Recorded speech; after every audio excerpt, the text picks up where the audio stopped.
بچوں السلام علیکم ورحمۃ اللہ۔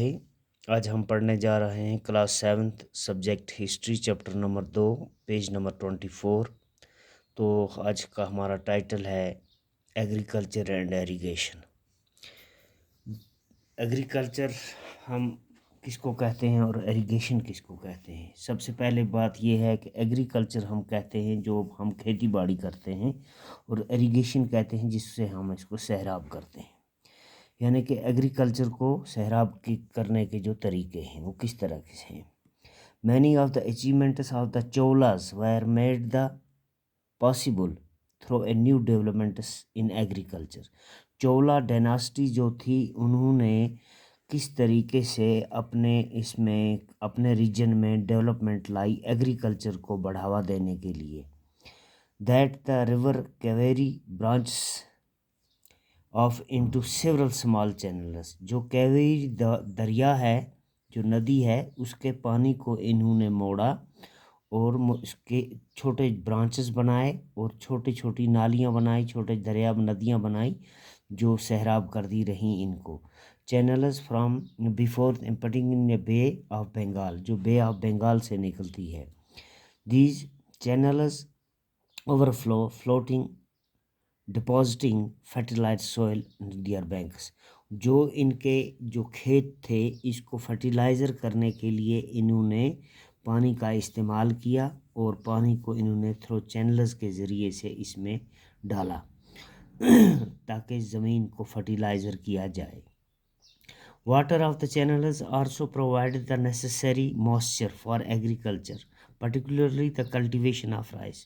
سب سے زیادہ انہوں نے اس چیز پہ زور دیا کہ جو چینل سے پانی پرووائڈ ہوتا تھا اس کو ماسچرائز کرنے کے لیے، زمین کو نمیدار بنانے کے لیے انہیں نے ایگریکلچر میں کس چیز کی ایگریکلچر کی خاص کر انہوں نے چاول کی کھیتی کے لیے انہوں نے کلٹیویشن کیا۔ All through the agriculture and the developed area in earlier in other parts of Tamil Nadu, اس کے ساتھ ساتھ انہوں نے تامل ناڈو کے جو دوسرے علاقے تھے ان کو بھی انہوں نے سیراب کیا۔ It was only from the 5th and 6th century, یہ کب ہوا؟ یہ 5ویں یا 6ٹھی سینچری میں ہوا۔ That this case was opened for the large scale of cultivation, اور اس زمین کو انہوں نے بہت بڑا زمین کا ذخیرہ تیار کیا کلٹیویشن کے لیے، کھیتی باڑی کے لیے۔ Forests had been cleared in some regions, کچھ جگہوں پہ انہوں نے جو وہاں پہ جو جھاڑیاں تھی، بوٹے تھے، درخت تھے، ان کو انہوں نے بالکل صاف کر دیا۔ In many cases it is necessary to water crops sufficiently artificially. A variety of methods were used for irrigation.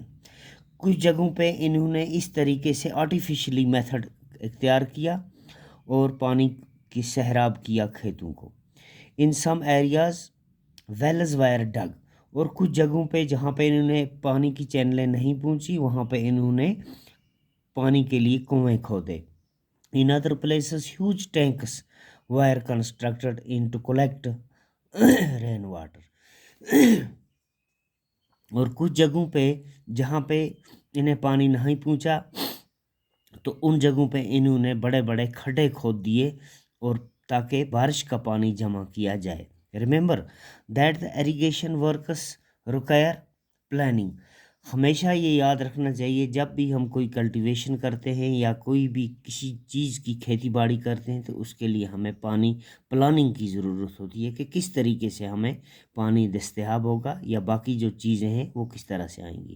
Organising labours and resources maintaining these works, ان چیزوں کو تیار کرنے کے لیے یا بنانے کے لیے ہمیں کن چیزوں کی ضرورت ہوتی ہے؟ مزدور کی ضرورت ہوتی ہے، ریسورس کی ضرورت ہوتی ہے، اور مینٹیننگ، اس ورک کو مینٹین کیا جاتا ہے۔ To deciding to how water is to be shared, پانی کس طریقے سے پہنچ سکتا ہے۔ Most of the new rules as well as people living in villages, آپ جانتے ہیں کہ جیسے جو لوگ گاؤں میں رہتے ہیں to can active interest in these activities, جو گاؤں کے لوگ ہوتے ہیں وہ زیادہ تر ذمہ داری میں اپنی زیادہ تر دلچسپی لیتے ہیں۔